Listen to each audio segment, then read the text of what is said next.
Assalamualaikum warahmatullahi wabarakatuh. Alhamdulillah, alhamdulillahi rabbil alamin, wa bihi nasta'inu ala umuri dunya waddin. Ashhadu an la ilaha illallah wahdahu la syarikalah, wa ashhadu anna Muhammadan abduhu wa rasuluh. Allahumma salli wa sallim wa barik ala nabiyyina Muhammad wa ala alihi wa sahbihi wa man tabi'ahu bi ihsanin ila yaumiddin. Amma ba'du. Qala Allah Ta'ala fi kitabihil karim, a'udzu billahi minasy syaithanir rajim, wa la tubashiruhunna wa antum 'akifuna fil masajid. Shadaqallahul azim.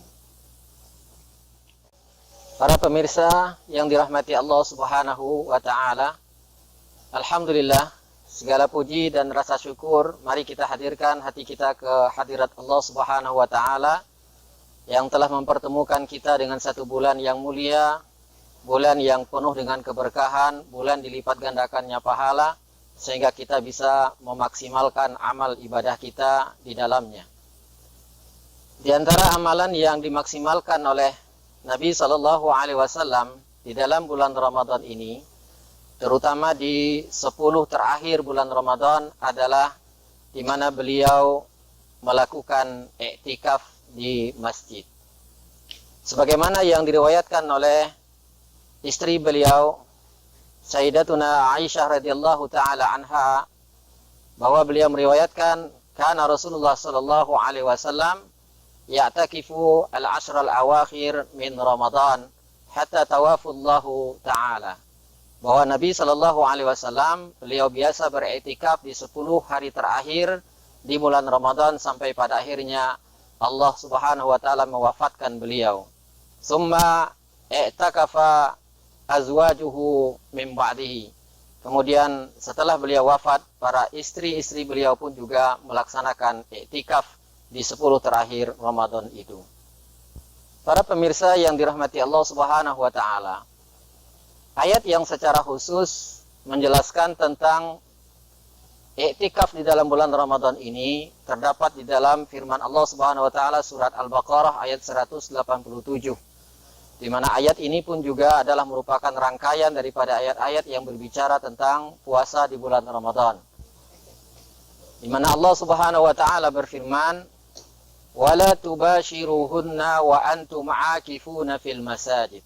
Dan janganlah kalian mencampuri istri-istri kalian sedangkan kalian sedang beriktikaf di masjid. Apa yang dimaksud dengan iktikaf? Secara bahasa, iktikaf artinya adalah luzumu syai'in au wahabsun nafsi khairan kana am syarran. Iktikaf itu adalah melazimkan sesuatu atau nongkrong di sesuatu itu dan mengikat diri dengannya. Apakah itu berbentuk kebaikan ataukah itu berbentuk keburukan. Sebagaimana yang dijelaskan oleh Allah Subhanahu wa taala yang menceritakan tentang apa yang dilakukan oleh kaumnya Nabi Ibrahim. Di mana Nabi Ibrahim bertanya, "Ma hadhihi tamasilul lati antum laha akifun?" Untuk apa kalian beriktikaf di sekitar berhala-berhala ini? Jadi, untuk apa kalian nongkrong di sekitar berhala-berhala ini? Jadi, bahasa iktikaf juga digunakan dalam rangka untuk menetap atau tinggal di sekitar berhala. Adapun iktikaf secara istilah, artinya adalah luzumul masjid wal iqamah fihi biniyati taqarrub ilallahi azza wa jalla, yaitu mengikat diri dengan cara menetap di masjid dalam rangka untuk mendekatkan diri kepada Allah azza wa jalla. Ada beberapa hal yang harus kita pahami yang berkaitan dengan masalah iktikaf ini. Yang pertama adalah bahwa iktikaf itu harus dilakukan di masjid, sebagaimana bunyi ayat yang tadi kita sampaikan. Masjid yang dimaksud itu adalah masjid yang digunakan untuk sholat berjamaah 5 waktu. Jadi selama masjid itu ada sholat berjemaah 5 waktu di sana, maka boleh bagi kita untuk melaksanakan iktikaf di dalamnya. Dan diutamakan lagi adalah masjid yang didirikan di dalamnya sholat Jumat. Sehingga nanti ketika ada orang yang iktikaf di masjid tersebut untuk melaksanakan sholat Jumat, dia tidak harus keluar dari masjid. Kemudian yang kedua, bagi siapa saja yang ingin beriktikaf, maka dia harus berniat pada siang hari sebelum 10 hari bulan Ramadan. Apabila iktikaf itu dilakukan di bulan Ramadan. Karena iktikaf pun sebenarnya juga bisa dilakukan di luar bulan Ramadan. Jadi sebelum 10 terakhir bulan Ramadan itu, siang harinya dia sudah berniat. Dan pada awal malam di 10 hari terakhir itu, atau malam yang ke-21, maka dia berangkat ke masjid. Misalnya setelah dia berbuka puasa untuk mengerjakan sholat isya dan sholat tarawih, atau bisa dia berangkat ke masjid itu setelah dia selesai melaksanakan sholat tarawih.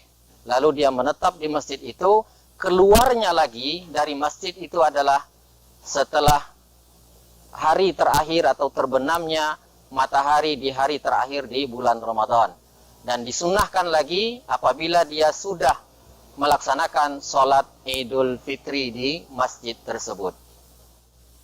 Yang ketiga, hal yang perlu diperhatikan bagi orang yang beriktikaf adalah bahwa selama dia beriktikaf, dia hanya fokus untuk melakukan hal-hal yang sifatnya ibadah. Jadi di masjid itu dia melakukan sholat, apakah itu sholat wajib maupun sholat sunnah, ada sholat rawatib, kemudian ada sholat sunat duha, sholat sunat tasbih, tahajud, dan sholat-sholat sunat yang lainnya, termasuk sholat sunat mutlak. Dia kerjakan berapapun rakaat yang dia ingin kerjakan. Dan apabila dia telah selesai dengan melaksanakan sholat sunat misalnya, lalu dilanjutkan lagi dengan tilawah Al-Quran sebanyak-banyaknya. Setelah dia letih dengan tilawah Al-Quran, maka lanjutkan lagi dengan memperbanyak zikir, mengucapkan kalimat-kalimat thayyibah, subhanallah, alhamdulillah, wala ilaha illallah, Allahu akbar, atau hasbunallah wa ni'mal wakil, ni'mal maula wa ni'man nasir, la haula wa la quwata illa billah. Kemudian dengan membaca salawat sebanyak-banyaknya. Kemudian bisa juga dia lanjutkan dengan tadabbur Al-Quran, dengan mempelajari ayat-ayat Al-Quran, membaca buku-buku agama. Yang jelas bahwa selama iktikaf yang dilakukan hanya ibadah, ibadah, ibadah. Maka tidaklah layak kiranya bagi orang yang beriktikaf tapi masih sempat bawa HP, masih sempat main WA-an gitu, masih sempat main kirim WK sama kawannya, apalagi masih melakukan jualan online misalnya. Nah, ini sesuatu yang tidak layak tentunya dilakukan oleh orang yang sedang beriktikaf. Selain daripada itu, bahwa orang yang beriktikaf masih berpeluang bagi dia untuk keluar dari masjid apabila hal itu dianggap darurat, sesuatu yang memang tidak bisa dia tinggalkan. Contohnya adalah ketika dia ingin buang air, maka boleh dia keluar dari masjid, tapi hanya untuk buang air saja. Tidak boleh dia menghabiskan waktunya untuk hal-hal yang lain. Atau untuk membeli makanan dan minuman apabila di masjid itu tidak disiapkan makanan atau tidak ada yang mengantar. Maka boleh dia keluar hanya untuk kebutuhan itu saja, dan setelah itu dia harus kembali lagi ke masjid. Selama itu darurat, maka dia boleh keluar dari masjid. Para pemirsa yang dirahmati Allah Subhanahu wa taala. Selanjutnya, bagi orang yang beriktikaf agar dia lebih fokus dalam melaksanakan ibadah di masjid, sesungguhnya dia dibolehkan untuk membuat ada tempat khusus dari bagian masjid itu sebagai tempat bagi dia untuk beriktikaf. Sejenis ada kemah atau tenda khusus bagi dia. Dan ini pun juga tentunya harus berkomunikasi dengan pengurus masjid selagi itu tidak mengganggu kenyamanan orang yang beribadah dan orang yang lalu lalang di masjid tersebut. Sebagaimana yang pernah dilakukan oleh Nabi Shallallahu Alaihi Wasallam, bahwa Amir meriwayatkan bahwa Abdullah ibnu Umar pernah menunjukkan kepadaku ada satu tempat dari bagian masjid itu yang biasa digunakan oleh Nabi Shallallahu Alaihi Wasallam untuk melaksanakan iktikaf. Kemudian yang terakhir yang perlu diperhatikan bagi orang yang melakukan iktikaf adalah bahwa bagi kaum wanita dia dibolehkan untuk melakukan iktikaf, dan tentunya dengan persyaratan apabila dia sudah punya suami maka dia harus mendapatkan izin dari suaminya terlebih dahulu supaya hak-hak suaminya itu tidak terganggu. Tapi bagi yang belum punya suami, tidak usah maksa harus minta izin sama suami orang lain. Dan akan lebih baik lagi kalau seandainya yang beriktikaf itu memang suami dan istri, sehingga masing-masing merasakan kenyamanan ketika melakukan iktikaf. Kemudian wanita yang beriktikaf haruslah berada dalam kondisi suci, tidak dalam kondisi haid pun juga tidak dalam kondisi nifas. Kemudian yang terakhir, bagi wanita yang beriktikaf maka dia harus terjamin terhindar dari fitnah. Terhindar dari fitnah yang dimaksud adalah jangan sampai dia menjadi pusat perhatian dari jamaah kaum laki-laki yang melakukan iktikaf di masjid tersebut. Para pemirsa yang dirahmati Allah Subhanahu wa taala, inilah beberapa hal di antara yang perlu diperhatikan oleh bagi siapa saja yang ingin melakukan iktikaf. Inilah idealnya cara beriktikaf sebagaimana yang dicontohkan oleh Nabi Shallallahu Alaihi Wasallam. Adapun yang berlaku di kebanyakan di tengah-tengah masyarakat kita atau yang sering kita praktekkan, sebenarnya belumlah bisa disebut dengan iktikaf secara sempurna, tetapi ini adalah merupakan baru semi iktikaf.